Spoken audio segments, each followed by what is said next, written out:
تو بہرحال میرے بھائی یہاں پہ آپ سے دعا کروائی گئی اور آپ نے دعا کی.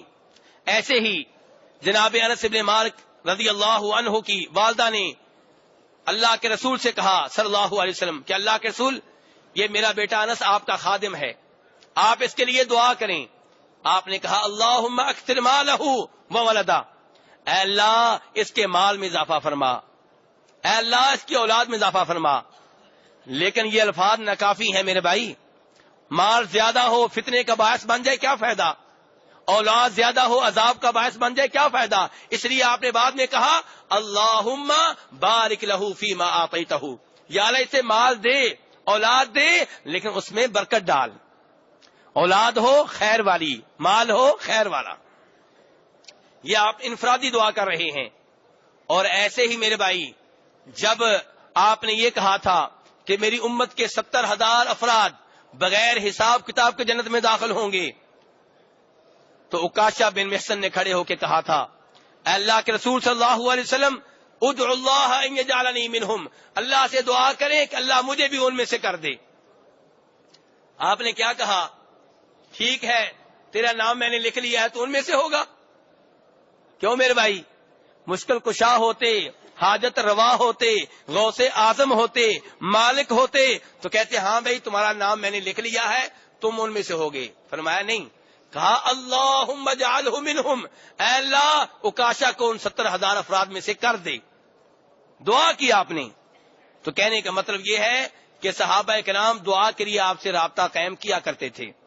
لیکن میرے بھائی فوت ہونے کے بعد بھی سلسلہ جاری رہا نہیں رہا. فوت ہونے کے بعد کسی صحیح سند سے آپ کو ایسا واقعہ نہیں ملے گا کہ کوئی صحابی آپ کی قبر پہ آئے ہوں اور آپ سے کہا وہ ہمارے لیے دعا کریں. بیٹا مانگنا تو دور کی بات ہے, رزق مانگنا تو دور کی بات ہے, یہ کہا ہو کہ آپ اللہ سے لے کر دیں, ایسا کبھی کوئی واقعہ نہیں ہوا. کیونکہ جانتے تھے کہ آپ فوت ہو چکے ہیں, جانتے تھے کہ آپ نے کہا ہے کہ سلام بھی تمہارا مجھ تک پہنچتا ہے تو فرشتوں کے ذریعے پہنچتا ہے. اس لیے بخاری شریف کی حدیث ہے, جناب فاروق رضی اللہ عنہ کے دور حکومت میں جب بارش کی ضرورت پڑی تو صحابہ اکرام کو لے کر, آپ کے چچا کو لے کر آپ کی قبر پہ آئے یا میدان میں گئے؟ میدان میں گئے. اگر آپ کے فوت ہونے کے بعد آپ سے یہ مطالبہ کرنا درست ہوتا کہ آپ دعا کریں, بارش لے کر دیں, معافی لے کر دیں, تو صحابہ کرام قبر پہ آتے, لیکن وہ قبر پہ نہیں آئے بلکہ سارے کے سارے میدان میں گئے. اور وہاں پہ آپ کے چچا عباس رضی اللہ عنہ نے دعا کی اور اللہ نے بارش برسائی. تو اس لیے میرے بھائی آپ سسم کے فوت ہو جانے کے بعد اب جس کو آپ نیک سمتے ہیں آپ اس کے پاس جائیں اور اس سے کہیں کہ میرے لیے دعا کریں. شرط یہ ہے کہ وہ موجود ہو, زندہ ہو. تو میرے بھائی یہ 3 وسیلے اور واسطے ہیں جو مشروع ہیں, جن کا شریعت سے ثبوت ملتا ہے. اب میرے بھائی کچھ لوگ جو ہیں اس کے علاوہ دیگر وسیلے اور واسطے کو بھی اختیار کرتے ہیں اور اس ضمن میں چند ایک دلائل بھی ذکر کرتے ہیں. اختصار کے ساتھ ان کا بھی تھوڑا سا جائزہ آپ کے سامنے پیش کروں گا. نمبر 1, ایک حدیث پیش کی جاتی ہے توسلوا بجاہی فإن جاہی عند اللہ عظیم, کہ میری مقام و مرتبہ کو, میری جاہ کو وسیلہ بنایا کرو, اللہ کے ہاں میرا مرتبہ بہت عظیم ہے. میرے بھائی اس میں کوئی شک و شبہ نہیں ہے کہ نبی صلی اللہ علیہ وسلم کا اللہ کے ہاں بہت مقام و مرتبہ ہے. لیکن کیا آپ نے واقعی یہ کہا ہے کہ دعا میں میری جاہ کو, میرے مقام و مرتبہ کو وسیلہ بناؤ؟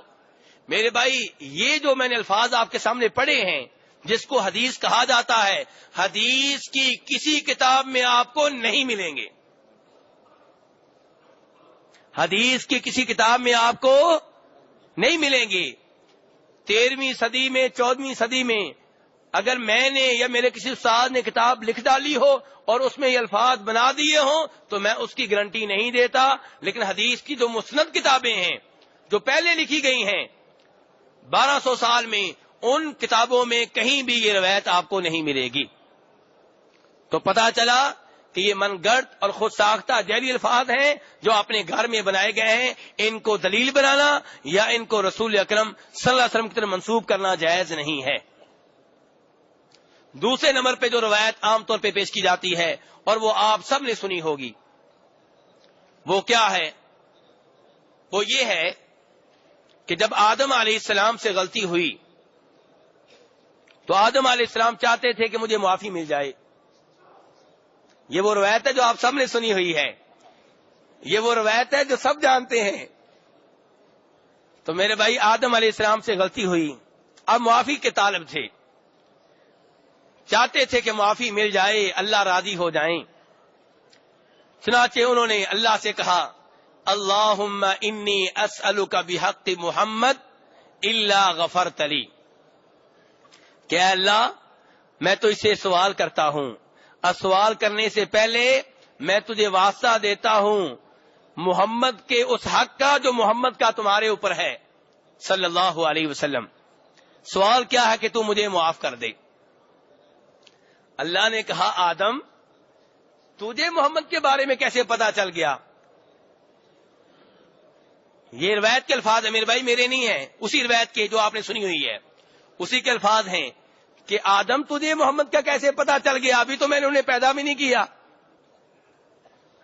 تو آدم علیہ السلام نے کہا کہ یا اللہ، جب تو نے مجھے اپنے ہاتھ سے پیدا کیا تھا اور مجھ میں تو نے اپنی روح پھونکی تھی، تو میں نے سر اٹھا کے دیکھا تیرے عرش کے پائے پہ لکھا ہوا تھا لا الہ الا اللہ محمد الرسول اللہ۔ تو میں نے جان لیا کہ جس کا نام تو نے اپنے نام کے ساتھ رکھا ہے یہ وہی ہوگا جو تجھے سب سے زیادہ محبوب ہوگا، اس لیے میں نے تجھے ان کا واسطہ دیا ہے۔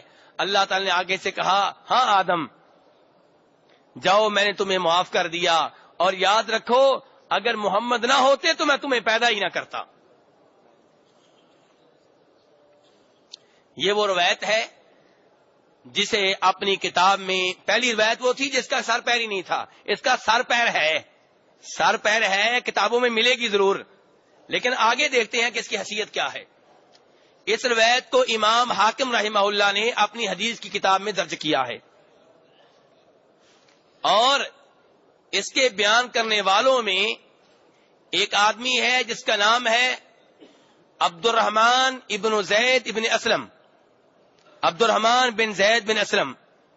اصل میں میرے بھائی، یہ جو بخاری شریف کا نام سنتے ہیں آپ، مسلم شریف کا نام، ابو داؤد کا نام، ترمذی کا نام، ابن ماجہ کا نام، امام حاکم، یہ احادیث کی کتب اگر آپ کھول کر دیکھیں تو ہر حدیث سے پہلے ایک سند ہوتی ہے۔ کوئی بھی مصنف فوری طور پہ حدیث نہیں لکھے گا، ہر حدیث سے پہلے اسے بتانا پڑے گا کہ اس نے حدیث کہاں سے لی ہے، حوالہ کیا ہے۔ اور چونکہ امام بخاری خود اللہ کے رسول سے نہیں ملے، امام حاکم نے یہ حدیث خود اللہ کے رسول سے نہیں سنی، اس لیے پہلے ان کو کہنا پڑتا ہے کہ میں نے یہ حدیث سنی اپنے استاد سے جس کا نام یہ ہے، اور میرے استاد نے یہ حدیث سنی تھی اپنے فلاں استاد سے، اور میرے اس استاد کے استاد نے یہ حدیث سنی تھی فلاں تابعی سے، اور فلاں تابعی نے حدیث سنی تھی فلاں صحابی سے، اور فلاں صحابی نے حدیث سنی تھی اللہ کے رسول صلی اللہ علیہ وسلم سے۔ اس کو کہتے ہیں سند۔ اب یہ اللہ کے رسول اور امام بخاری کے درمیان جو آدمی ہیں، ان میں سے ہر ایک کا با اعتماد ہونا ضروری ہے۔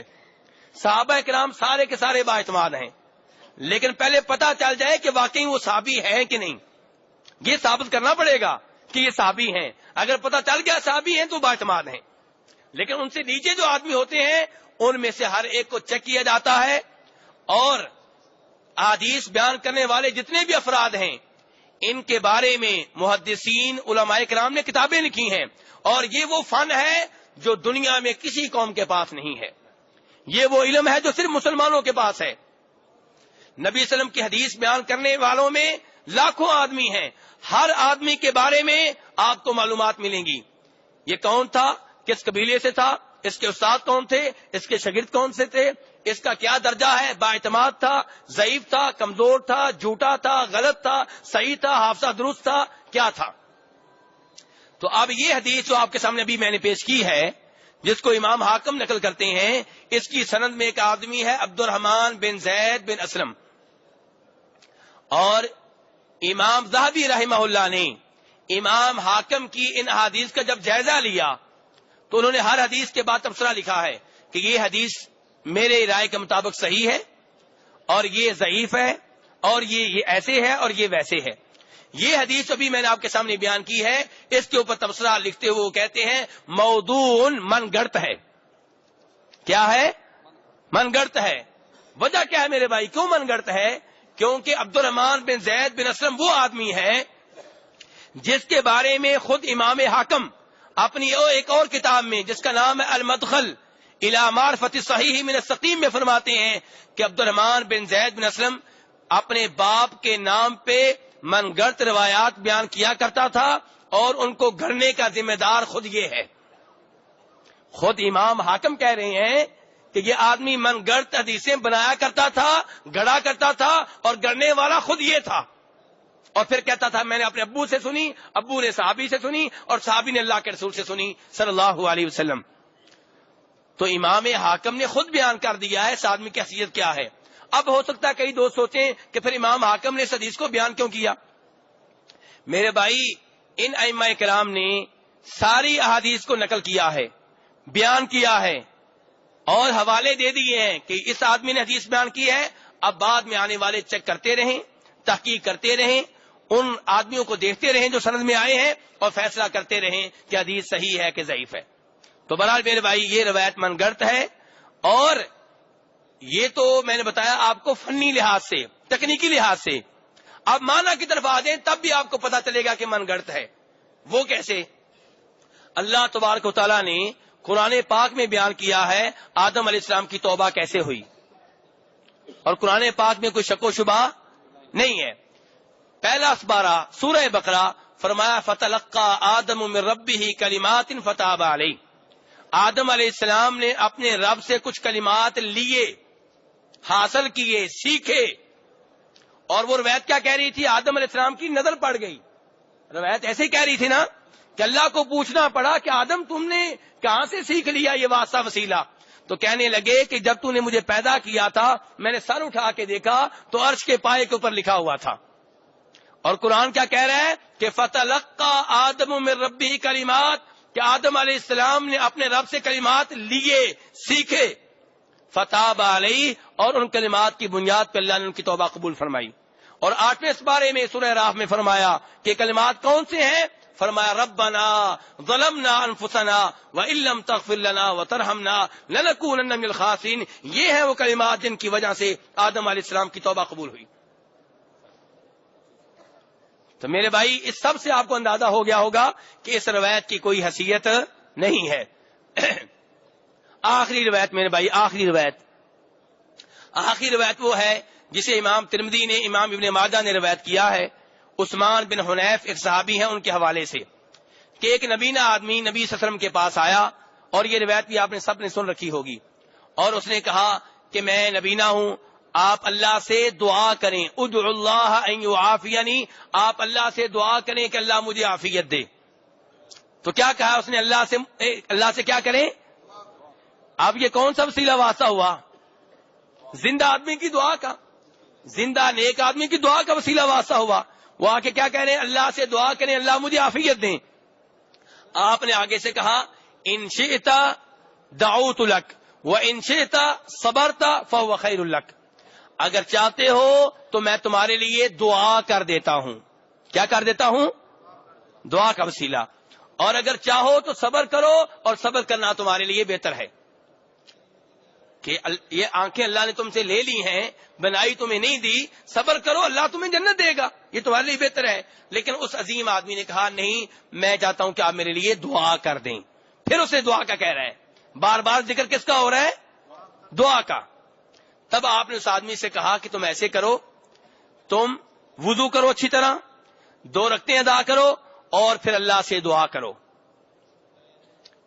پہلے نیک عمل کا واسطہ, اس کے بعد دعا کرو, اور دعا میں اللہ سے یہ کہو کہ اے اللہ میں تو اس سے سوال کرتا ہوں اور جناب محمد کے ذریعے متوجہ ہوتا ہوں صلی اللہ علیہ وسلم, اور درخواست یہ کرتا ہوں کہ جب اللہ کے رسول میرے لیے دعا کریں تو ان کی دعا کو قبول کرنا.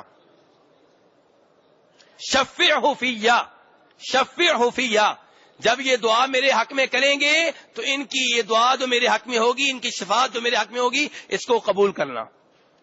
تو میرے بھائی مغالطہ ہوا ہے کچھ دوستوں کو، حقیقت میں یہ حدیث اس بات کی دلیل ہے کہ دعا میں زندہ نیک آدمی کی دعا کو وسیلہ واسطہ بنانا جائز ہے۔ تو اس کا یہ وہ وسیلہ نہیں ہے جو کسی ذات کا ہوتا ہے کہ فلاں کے حق سے فلاں کی ذات کا وسیلہ واسطہ۔ اور آخر میں بالکل آخری میرا جملہ کہ جناب امام ابو حنیفہ رحمہ اللہ فرماتے ہیں، کون فرماتے ہیں میرے بھائی؟ امام ابو حنیفہ رحمہ اللہ، کہ دعا کرنے والا جب دعا میں یہ کہے کہ اے اللہ تجھ سے مانگتا ہوں بیت اللہ کے حق سے، بیت اللہ کی مخلوق ہے کہ صفت ہے؟ مخلوق ہے، اور مخلوق کا واسطہ دینا جائز نہیں ہے۔ تو امام صاحب کہہ رہے ہیں جو اپنی دعا میں اللہ کو واسطہ دے بیت اللہ کا یا مشعر الحرام کا یا نبیوں کا یا فرشتوں کا، تو ایسے آدمی کا یہ عمل مکروہ ہے۔ یہ کون کہہ رہے ہیں؟ جناب امام ابو حنیفہ رحمہ اللہ۔ اللہ تبارک تعالیٰ سے دعا ہے کہ ہمیں دعا کے شرعی آداب کو ملوز خاطر رکھنے کی توفیق عنایت فرمائے۔ وآخر دعوانا ان الحمدللہ رب العالمین۔